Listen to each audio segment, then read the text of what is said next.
તો આ તરફ કેન્દ્રીય જળશક્તિ મંત્રી સી.આર. પાટીલ રાજકોટની મુલાકાતે પહોંચ્યા હતા. શહેર ભાજપના હોદ્દેદારો અને ધારાસભ્યો સાથે બેઠક કરી હતી.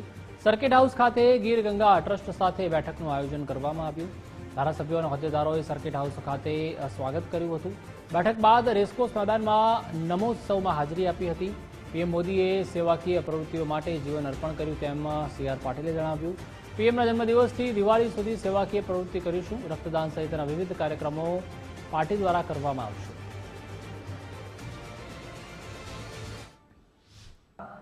માનનીય પ્રધાનમંત્રી શ્રી નરેન્દ્ર મોદી સાહેબે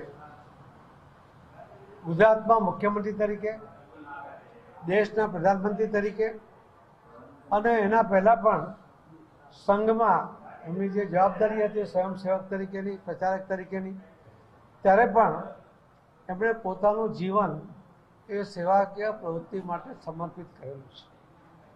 વિકાસના કામો એ લોકહિતના જ કામો હોય, સામાન્ય માણસને પણ એની વ્યવસ્થા મળે એના માટેના વિચાર સાથે જ એમણે અલગ અલગ યોજનાઓ પણ બનાવી છે. એવા માનનીય પ્રધાનમંત્રી શ્રી નરેન્દ્ર મોદી સાહેબનો 17મી સપ્ટેમ્બરે જન્મદિવસ છે. અમે 17મી સપ્ટેમ્બરે મોદી સાહેબના જન્મદિવસથી 2 ઓક્ટોબર પૂજ્ય મહાત્મા ગાંધીજી અને લાલ બહાદુર શાસ્ત્રીજી એ બંનેની પણ જન્મજયંતિ છે.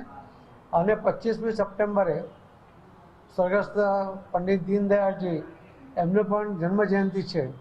તો આ 15 દિવસ અને ગુજરાતમાં અમે દિવાળી સુધી પાર્ટી તરફથી સતત સેવાકીય પ્રવૃત્તિઓ કરવાના છે.